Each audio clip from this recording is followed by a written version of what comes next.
नमस्कार, मैं सुरांधा शेखर आप सभी दर्शकों का अन्नदाता कार्यक्रम में स्वागत करती हूं। हमारे देश का किसान जन का पोषक है, वो श्रम का देवता है, अन्नदाता है। उसमें ही भारत की आत्मा निवास करती है। ऐसे ही किसानों की प्रगति के लिए हम खेतीबाड़ी से जुड़ी हुई बहुत सी नई लाभकारी जानकारियां हर रोज सुबह लेकर आते हैं। तो चलिए कार्यक्रम शुरू करने से पहले देखते हैं क्या है आज के अन्नदाता में। किसान कैसे लें अपने उत्पाद का अच्छा बाजार भाव।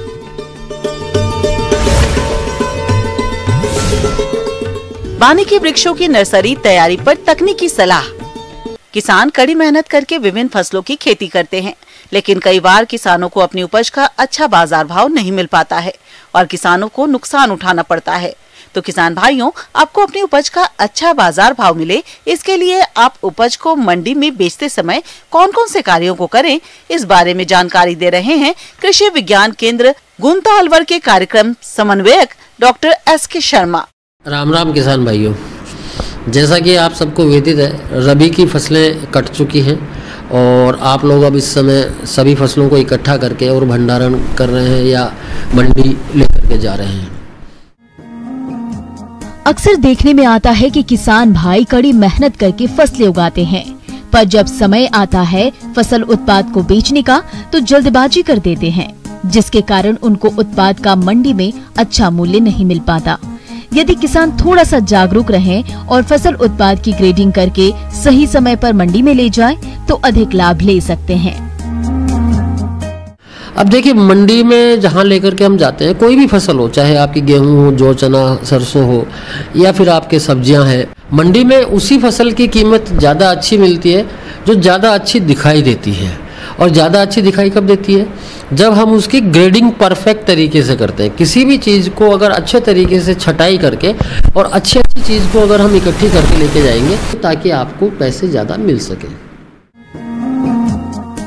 ग्रेडिंग। किसान भाइयों, आपको अनाज और सब्जियों का बाजार में अच्छा मूल्य मिले, इसके लिए कृषि उत्पाद का श्रेणीकरण अवश्य करें। श्रेणीकरण में पहले कटे, फटे, टूटे दानों और सब्जियों एवं कंकड़ पत्थर इत्यादि को निकाल दें। इसके बाद दानों, सब्जियों की सफाई करें, फिर ग्रेडिंग करना शुरू करें, जिसमें कृषि उत्पाद के आकार प्रकार के आधार पर बड़े दानों सब्जियों को प्रथम श्रेणी में रखें, मध्यम आकार के दानों सब्जियों को दूसरी श्रेणी में रखें और छोटे आकार को तीसरी श्रेणी में रखते हुए ग्रेडिंग करें। मैं आपको एक बार बताना चाहूँगा कि ग्रेडिंग की वजह से एक तो मार्केटिंग में सुविधा होती है, क्योंकि आजकल आम उपभोक्ता जो है वो पूरी तरह जागरूक है। उसे हर चीज़ की ग्रेड का पता है, स्टैंडर्ड का पता है, कितने स्टैंडर्ड के हैं, तो उसी के हिसाब से वो पैसा देता है। तो एक तो आपको इससे मार्केटिंग की एक सुविधा अच्छी मिल जाती है, आपको आसानी से आपका माल बिक जाएगा और आपको पैसा अच्छा मिल जाएगा। ग्रेडिंग उत्पाद के लिए बाजार का विस्तार भी करता है। अगर ग्रेडिंग है और बाजार नहीं भी है लेकिन अच्छी चीज़ की क्वालिटी है, तो आदमी तुरंत वहाँ जाएगा कि हाँ यार, इसके पास माल अच्छा मिल रहा है। यानी एक तरीके से बाजार को बढ़ाने का भी काम आप एक अच्छी ग्रेडिंग करके कर सकते हैं। साथ ही साथ ग्रेडिंग जो है विज्ञापन, भंडारण, घाटे और व्यक्तिगत निरीक्षण आदि की लागत को भी कम करता है, क्योंकि आप अगर रोक करके रखोगे, स्टोरेज रखोगे, आपको उसे 4-6 महीने संभाल के रखना पड़ेगा। उसका खर्चा जो आएगा, बिजली भी है और भी बहुत सी चीज़ें हैं, लेबर भी उसमें लगती है, तो वो सारी चीज़ें भी आपकी कम होगी अगर प्रॉपर ग्रेडिंग करके और हम मार्केट में तुरंत उस चीज़ को भिजवा देते हैं। तो अगर आप ग्रेडिंग करके इसकी भंडारण कर रहे हैं, स्टोरेज कर रहे हैं, तो भी निश्चित रूप से आपकी चीज़ की क्वालिटी इंप्रूव होगी और आगे भविष्य में आपको 2 पैसे उससे ज़्यादा मिल सकते हैं। तो कहने का मतलब ये है कि किसी भी प्रकार का अनाज है, सब्जी है, आप उसकी ग्रेडिंग अलग अलग 3 स्तरों में हम ग्रेडिंग कर सकते हैं। एक एकदम परफेक्ट जो है मार्केटिंग के हिसाब से, उसको अलग छांट लीजिए। एक थोड़ा हल्का जिसके अंदर कुछ कमियां रह जाती हैं, अगर विशेषकर हम सब्जियों की बात करें तो हल्के हल्के दाग वाले जैसे टमाटर है या मिर्च है, तो उनको एक अलग मंडी के हिसाब से कि भाई ठीक है, ये माल इतना हमारा है तो उसकी थोड़ी रेट, लेकिन अगर हमने मिक्स कर दिया तो सारे के सारे माल की कीमत एक जैसी लगेगी। वहीं आपने अलग अलग कर दिया तो जो सबसे बेस्ट क्वालिटी है उसका आपको बहुत अच्छा पैसा मिलेगा, जो थोड़ी कम है उसका थोड़ा कम मिलेगा, और जो खराब वाली क्वालिटी है उसका भी कुछ ना कुछ तो आपको मिलेगा ही मिलेगा। तो मार्केट जाने से पहले निश्चित रूप से अपने उत्पादन का ग्रेडिंग करें और ग्रेडिंग करके ही मंडी तक आप पहुंचे ताकि आपको पैसे ज़्यादा मिल सके। कृषि उत्पाद जैसे अनाज, सब्जियां या फल को मंडी या बाजार तक सुरक्षित ले जाने के लिए अच्छे ढंग से पैकिंग करना चाहिए, ताकि अनाज, सब्जियां, फल परिवहन के दौरान खराब न हो और उनकी गुणवत्ता बनी रहे। किसान भाई, अपने उत्पाद को बाजार में ले जाने से पहले मंडी भाव की जानकारी अवश्य लें। इसके बाद विक्रय के लिए अपने कृषि उत्पाद ले जाएं। यदि बाजार में अनाज, सब्जियां या फल की आवक एक समय अधिक हो तो ऐसी दशा में कुछ दिनों के लिए उत्पाद को भंडारण करें और जब उचित मूल्य मिले तब मंडी या बाजार में बेचने के लिए ले जाएं। ऐसा करने से किसान को उनके उत्पाद का अच्छा मूल्य मिलेगा और समृद्ध होंगे। पैसा ज्यादा लेने का एक तरीका और भी है कि आप एक ही मंडी पर निर्भर ना रहें, अपने अड़ोस पड़ोस की दूसरी मंडियों की भी भाव की आप जानकारी जरूर लेते रहें और जहां पर अच्छी क्वालिटी की चीज़ का अच्छा पैसा मिल रहा है वहां ले जा करके उस चीज़ को बेचें। साथ ही साथ आपके जो एक्सचेंज मंच है उस पर भी व्यापार योग्य वस्तुओं को जो है आप वायदा से, स्पॉट ट्रेडिंग से आप इनको बेच सकते हैं। ये भी एक प्लस पॉइंट है। और आजकल तो इनाम की सुविधा भी चल रही है, आप बैठे बैठे घर से ही अपने मार्केटिंग का काम कर सकते हैं। तो ये सारी चीज़ें हैं जिनको कि आपको ध्यान में रखते हुए ही अपने माल को मार्केट में या मंडी में बेचना चाहिए। किसान भाइयों, अभी तक आपने खेती से जुड़ी हुई कुछ उपयोगी जानकारियां देखी। अब लेते हैं एक छोटा सा ब्रेक, जल्द ही लौटेंगे और कार्यक्रम में आगे भी है खेतीबाड़ी से जुड़ी हुई महत्वपूर्ण जानकारियां। आप बने रहें हमारे साथ। ब्रेक के बाद आप सभी दर्शकों का अन्नदाता में स्वागत है। चलिए अब रुक करते हैं अगली कड़ी की ओर। वक्त के साथ साथ खेती का नक्शा भी बदल रहा है। दरअसल बदलते जमाने में खेतीबाड़ी के पुराने तौर तरीकों के सहारे किसानों का गुजारा नहीं होता, लिहाजा आमदनी में इजाफा करने के लिए नई जुगत करना लाजमी है। इसलिए फसलों के साथ साथ क्षेत्रीय पेड़ों को लगाना काफी फायदे का सौदा है। और इसे देखते हुए अगर आप वानिकी वृक्षों को लगाना चाहते हैं तो इसकी नर्सरी तैयार करनी होगी। और इसके लिए आप किन किन बातों पर खास ध्यान दें, आइए जानते हैं कृषि वैज्ञानिक डॉक्टर MS अली से। नर्सरी या पौधशाला वो स्थान है जहां बीज की बुवाई, पौधों को तैयार करना, तैयार पौधों की देखभाल और उन्हें रोपण के लिए स्थान उपलब्ध कराना होता है। सामान्य तौर पर नर्सरी में फल, फूल, सब्जी, औषधीय और वानिकी पौधों को तैयार किया जाता है। सबसे पहले इसमें करना क्या है, सीड को कलेक्शन ही सबसे बड़ी बात है। कलेक्शन के पहले सबसे पहले स्मार्ट पेड़ को चुना जाता है। जैसे कि हम लोग नहीं करते हैं, कोई बच्चा पेड़ नहीं, बूढ़ा पेड़ नहीं, टेढ़ा मेरा पेड़ नहीं, देखने में एकदम स्मार्ट हो, टेढ़ा मेरा नहीं हो, मेन स्टेम ऊपर जो उससे से उसका कलेक्शन करना चाहिए, जिसको हम लोग प्लस ट्री कहते हैं। तो अभी तक पॉपुलर कटिंग और ATP लगा सकते हैं। इसके अलावे है जो महोगनी है, सागवान है, सहजन है, फूलझारू हुआ, नीम का भी समय आ रहा है, बांस का भी है, डिफरेंट बांस का भी कटिंग को लगा सकते हैं। इसके बाद जामुन है। इस तरह के सीड को कलेक्शन किया सकता है। सब सीड कलेक्शन करके पहले उसको सुखाकर ग्रेडिंग कर लेते हैं। ग्रेडिंग करके छांट के उसको हम लोग ट्रीटमेंट करेंगे। ट्रीटमेंट में क्लोरोपाइरिस बहुत जरूरी है। क्लोरोपाइरिस 2 मिनट 5 मिनट या जीरम या थीरम से उसको ट्रीटेड करके तभी लगाना चाहिए। कटिंग की भी जहाँ तक बात है, चाहे कटिंग पॉपुलर हो या कोई बांस हो या एनी अदर हो, उसमें भी उपचारित किया जाता है। जैसे क्लोरोपाइरिस 2 ml पर लीटर के रेट से उसमें 2-4 मिनट 5 मिनट मैक्सिमम 5 मिनट उसे उपचारित कर ही के लगाना चाहिए, ताकि वे इन्फेक्शन और फंगल और इंसेक्टिसाइडल का जो रहता है उसमें इस तरह से किल होता है, फ्रेश हो जाता है। नर्सरी या तो आप खुले प्रक्षेत्र या पॉली हाउस अथवा ग्रीन हाउस में तैयार कर सकते हैं। पॉली हाउस अथवा ग्रीन हाउस में पौधे लगाना खुले की अपेक्षा अधिक फायदेमंद होता है। सिंचाई निश्चित तापमान, आर्द्रता एवं नमी मिलने की वजह से साधारण रूप से उगाए गए पौधों की अपेक्षा गुणात्मक एवं परिणात्मक रूप से काफी बेहतर होते हैं। 1:1 रेशियो मिट्टी है, बालू है इसका और खाद FIM, उसको मिक्स करके पॉलीथीन में लगा रेडी रख देना चाहिए और तब सीड डालना चाहिए। ट्रीटेड करके उपचारित कर ही मतलब उसमें डालना चाहिए। जमीन में भी सोइंग किया जा सकता है, लेकिन उतना इफेक्टिव नहीं होगा। उसको प्लांटेशन में थोड़ी दिक्कत होती है, इसीलिए वो पॉलीथीन में करने पर उसको आसानी से जहां आपको साइट में जहां लगाना है वहां पर आप लगाते हैं। पौधशाला हेतु उपलब्ध 4 इंच चौड़ाई और 10 इंच लंबाई की पॉलीथीन थैलियां लेकर 5 से 6 छिद्र कर लें। थैली के आधे भाग में 10 से 12 छिद्र हो जाएंगे। इसके बाद थैलियों को भरने के लिए पौधशाला की क्यारियों में ही छनी हुई गोबर की खाद, चिकनी मिट्टी और बालू रेत को बराबर भाग में मिलाकर मिश्रण बना ले और फिर थैलियां भरना शुरू करें।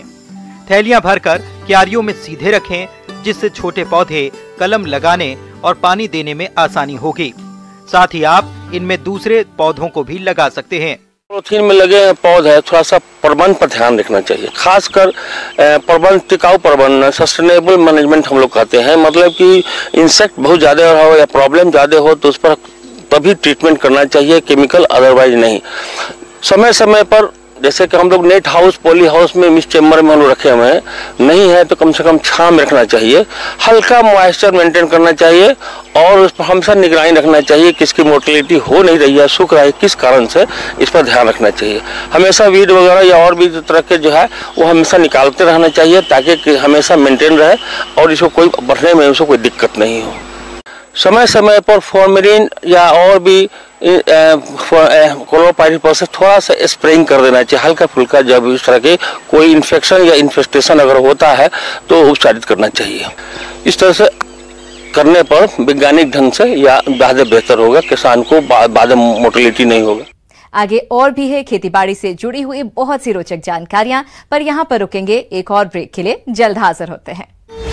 ब्रेक के बाद एक बार फिर से आप सभी दर्शकों का अन्नदाता कार्यक्रम में बहुत बहुत स्वागत है। बढ़ते हैं अगली प्रस्तुति की ओर। मौसम के अनुसार प्रबंधनों पर ही टिकी है आपकी खेतीबाड़ी, इसलिए मौसम पूर्वानुमान और उस पर आधारित साप्ताहिक कृषि सलाह इस प्रकार है। ग्रामीण कृषि मौसम सेवा भारत सरकार एवं स्वामी केशवानंद कृषि विश्वविद्यालय बीकानेर द्वारा भेजे गए मौसम पूर्वानुमान के आधार पर किसान भाइयों को सलाह दी जाती है कि आगामी 5 दिनों के दौरान मध्यम बादल छाए रहने के साथ साथ 14 से 16 दिनांक को धूल भरी आंधी व हल्की बारिश होने की संभावना है। इस दौरान अधिकतम तापमान 36 से 40 डिग्री सेल्सियस एवं न्यूनतम तापमान 18 से 21 डिग्री सेल्सियस के मध्य बने रहने की संभावना है। इस दौरान परिवर्तनशील दिशा में मध्यम गति की हवाएं चलने की संभावना है।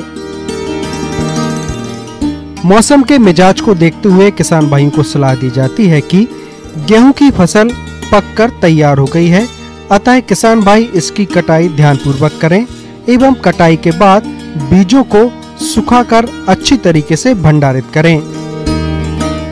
चने की फसल लगभग तैयार हो चुकी है, अतः इसकी कटाई करें। कटाई के बाद फसलों को छोटे छोटे बंडलों में बांधकर सूखने देवें। इसके बाद ही इसकी गहाई का काम करें। किसान भाइयों को सलाह दी जाती है कि देसी कपास की बुआई का समय अप्रैल के प्रारंभ हो जाता है। जड़ गलन की समस्या वाले खेतों में बुआई से पूर्व 6 किलोग्राम जिंक सल्फेट प्रति बीघा की दर से मिट्टी में मिलाएं एवं बिजाई के लिए इसकी उन्नत किस्म जैसे RG8, RG18, HD 123, RG 542 आदि प्रमाणित बीजों की व्यवस्था करें और इन्हीं की बुआई करें। बिजाई के लिए 3 किलोग्राम बीज प्रति बीघा की दर से प्रयोग करें। जिन किसान भाइयों के गन्ने की नई फसल लगभग 45 दिन की हो चुकी हो, वे इस समय प्रथम सिंचाई लगावें तथा सिंचाई के तुरंत बाद फसल को अगैती तनाछेदक कीट से बचाने के लिए फ्यूरोडॉन 3%, दानेदार दवा 6 किलोग्राम अथवा क्लोरोपाइरीफॉस 10G दानेदार दवा 5 किलोग्राम प्रति बीघा की दर से प्रयोग करें। जायद मूंग की फसल में बुआई से 25 दिन बाद पहली सिंचाई करें। अन्नदाता हेल्पलाइन निःशुल्क फोन संपर्क सेवा के माध्यम से आपके द्वारा पूछे गए प्रश्नों में से 1 या 2 महत्वपूर्ण प्रश्न को हम अपने कार्यक्रम में शामिल करते हैं। इसी के तहत आज का चयनित प्रश्न और उसका जवाब इस प्रकार है। अन्नदाता निःशुल्क फोन संपर्क सेवा के माध्यम से पूछे गए प्रश्नों में से आज हमने जिस प्रश्न को कार्यक्रम में शामिल किया है उसे पूछा है ग्राम तेजवा, जिला जैसलमेर के कृषक जयचंद ने। आप डेयरी पशुओं में परजीवियों की समस्या के समाधान के बारे में जानकारी चाहते हैं तो जयचंद जी आपकी जानकारी के लिए प्रस्तुत है कार्यक्रम का ये अंश। किसान भाई, जहाँ तक बात है कि परजीवी की, तो परजीवी हमारे पशुओं के लिए दूध उत्पादन और साथ में उनके स्वास्थ्य के लिए ही बहुत ही नुकसानदेह साबित हो रहा है। तो किसान भाई, हमारे जो भी हम पशु रख रहे हैं दूध उत्पादन की दृष्टि से, चाहे गाय हो या भैंस हो, तो उनमें हम इन परजीवियों के प्रकोप से बचाने के लिए सबसे पहले हम परजीवी जो होते हैं 2 प्रकार के होते हैं। पहला होता है अंतः परजीवी और दूसरा होता है बाह्य परजीवी। तो हमारा जो बाह्य परजीवी है, जिसमें हमारे जू, किलनी, मक्खी, मच्छर, पिस्सू इत्यादि ये हमारे बाह्य परजीवी हैं, जो हमारे पशुओं को काफ़ी प्रभावित करती हैं उनके रोग बीमारियां फैलाने में, साथ ही दूध उत्पादन में। पशुपालक भाइयों, परजीवी पशुओं का खून चूसकर इन्हें कमजोर बना देते हैं और पशुपालक समझ ही नहीं पाते हैं कि पशु खाते पीते भी कमजोर क्यों हो रहा है, और इसका सीधा प्रभाव पशु के दुग्ध उत्पादन पर पड़ता है। और यदि बछड़े और बछड़ियां हैं तो इनकी वृद्धि एवं विकास रुक जाता है। इतना ही नहीं, पशु विभिन्न प्रकार के रोगों की चपेट में आ जाते हैं, जिससे ये व्यवसाय घाटे में चला जाता है। तो बाह्य परजीवी जो हमारे, जिसमें किलनी सबसे ज़्यादा प्रभावी होता है, ये करते क्या है कि उनके अंडे जो होते हैं, जो एडल्ट हो जाते हैं, वयस्क हो जाते हैं, वो वयस्क जहाँ पे पशुशाला है उसके दरार है या जो दरवाजे खिड़कियाँ जहाँ पे कोने में है, ये वहाँ पे जाकर के उसके बच्चे जो होते हैं, अंडा देने के बाद ये अंडे से जो बच्चे निकलते हैं वो चिपक जाते हैं जाके, फिर ये दूसरे पशु में जाकर के चिपक करके फिर ये अपने जीवन जो चक्र है पूरा करते हैं। किलनी करता क्या है कि ये हमारे जानवर के शरीर में ये चिपक जाता है और ये बीमार जानवर से, ये स्वस्थ जानवर में उनके खून के माध्यम से बीमारियों को फैलाता है। तो ये अंडे के लार्वे जो जाकर के जो हमारे छुपे होते हैं, वो उनके हम चूने का या जो भी हमारे डिसइंफेक्टेंट है उनका प्रयोग करके इनको डिस्ट्रॉय करना चाहिए। तो इससे बाह्य परजीवी से, इसके अलावा दूसरा हमारा है मक्खी और मच्छर। ये भी वाहक होते हैं, जो भी ये जहाँ हमारे गोबर इकट्ठा हुए हैं या कूड़े करकट हैं या मूत्र हैं, जानवरों के गोबर है, तो ये वहाँ पर ये बहुत तेज़ी से वहाँ से फैलते हैं। वहाँ से ये उड़ करके जो हमारे बीमार जो पशु है उसके खून को ये चूसते हैं और उसके खून में जो लार्वा हमारे जो हमने बताया बाह्य परजीवी के हैं, वो उससे फैल करके जाकर के बीमारियाँ, जो कि बीमारी सबसे ज़्यादा सर्रा बीमारी आज के किसानों को भाई समस्या होती है कि यह पता नहीं चलता, जानवर 24 घंटे खूंटे में ही बंधा और सुबह आपको मृत दिखाई देता है। तो यह बीमारी वही खून में, जो हमारे बीमार पशु के खून से ये चूस करके मक्खी मच्छर और स्वस्थ पशु में पहुंचा देते हैं। तो ये किलनी और जो जू मच्छर है, ये बहुत तेज़ी से बाह्य परजीवी के जो जीवाणु हैं वो हमारे स्वस्थ पशु के शरीर में पहुंचा देते हैं और ये बीमारी को फैलाते हैं। इसके अलावा हमारे जो अंतः परजीवी हैं, जो कि यह बाह्य परजीवी जो शरीर के बाहर होते हैं और अंतः परजीवी जो शरीर के अंदर होते हैं, उसमें भी 3 प्रकार के होते हैं। एक हमारा जो होता है कि जिसे हम लोग फीता कृमि या टेपवर्म कहते हैं, दूसरा है राउंड वर्म या जो गोल कृमि है, तीसरा है नीमेटोड्स है। ये 3 प्रकार से अंतः परजीवी जो पशुओं के शरीर में जो ये पहुंच करके उसके यकृति जो लीवर होता है उसको डैमेज कर देते हैं, या और भी अंगों पे ये पहुंच करके चिपक करके बहुत तेज़ी से जरूर, और इसका यहाँ तक प्रभाव पड़ता है कि जानवरों के जो प्रजनन क्षमता में भी ये दूध उत्पादन के साथ साथ प्रजनन भी प्रभावित करता है। भाई, ये बाह्य अंतः परजीवी से जो पशु हमारे प्रभावित होते हैं, तो यह प्रायः देखा जाता है कि हमारे जो पशु होते हैं, जो भी बीमार पशु होते हैं, उसके लक्षण होते हैं कि वो हमारा जो जानवर होता है वो सुस्त हो जाता है, साथ में उसके दूध उत्पादन में कमी आ जाती है और साथ ही उनके खाने पीने में अरुचि हो जाती है, या आपको लगता है कि हमारा जानवर बहुत खा रहा है, लेकिन वो जो अंतः परजीवी है वो परपोषी के रूप में उसके शरीर के अंदर बैठा हुआ वो पोषक तत्व को ग्रहण करता है और वो अपना वृद्धि विकास करता है। तो देखने में तो जानवर आपको लगेगा कि स्वस्थ है, लेकिन अंदर धीरे धीरे कमज़ोर हो जाता है। इसका प्रभाव पड़ता है कि वो उसकी प्रजनन क्षमता धीरे धीरे कम हो जाती है और साथ ही दूध उत्पादन भी उसका गिरता है। तो किसान भाई जो भी अपने जानवर हैं, उन जानवरों को अगर ये लक्षण दिखाई दे रहे हैं या उनको समस्या दिखाई दे रही है तो इसकी सावधानी के रूप में बचाव के उपाय पहले से कर लें। उसके लिए हमारे जो अंतःपरजीवी वायु परजीवी के लिए जो दवाएं एल्बेंडाजॉल, फेबेंडाजॉल, नीलजान जो हमारे हैं, इसके अलावा आजकल पेनाक्योर और नई जो आइवरमेक्टिन है, इंजेक्शन भी आ गया है कि वायु अंतःपरजीवी।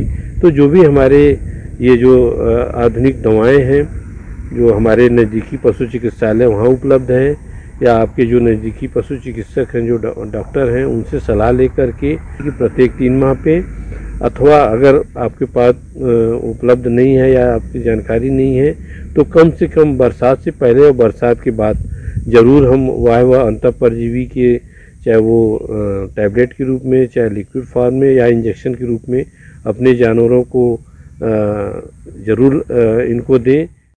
किसान भाइयों, इलाज से बचाव बेहतर है, तो पशुपालक अपने पशुओं को परजीवियों के प्रकोप से बचाव के लिए पशुओं को तालाब, बावड़ियों में भरा गंदा पानी नहीं पिलाएं।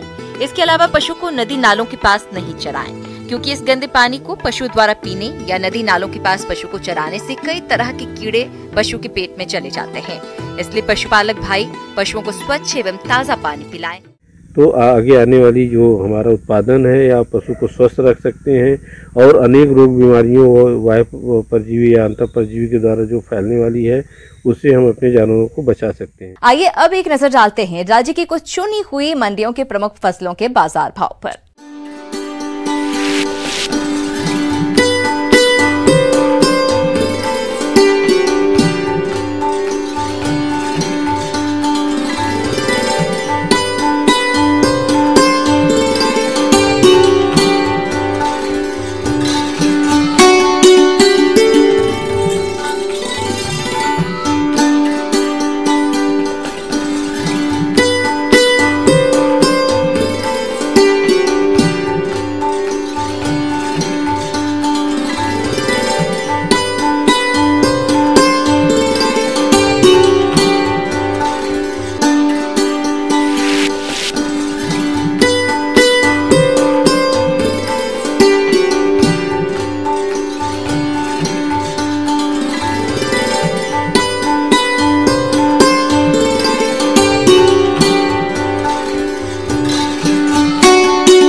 किसान भाइयों, अन्नदाता आपकी सेवा के लिए संकल्परत है। कृषि संबंधित समस्या और सुझावों के लिए आप हमें इस पते पर संपर्क कर सकते हैं। प्रोड्यूसर अन्नदाता, news 18 Rajasthan, Ramoji film city, Hyderabad 501512। साथ ही आप हमें ईमेल भी कर सकते हैं। हमारा ईमेल है p18annadatarajasthan@nw18.com। इसके अतिरिक्त आप हमें निःशुल्क हेल्पलाइन नंबर 180041925155 पर सोमवार से शनिवार सुबह 10 बजे से शाम 4 बजे के बीच संपर्क कर सकते हैं। किसान भाइयों, अब समय हो रहा है आपसे विदा लेने का, तो हमारी पूरी अन्नदाता टीम को दीजिए इजाजत। कल फिर आपसे मुलाकात होगी कृषि संबंधित कुछ और महत्वपूर्ण जानकारियों के साथ। नमस्कार।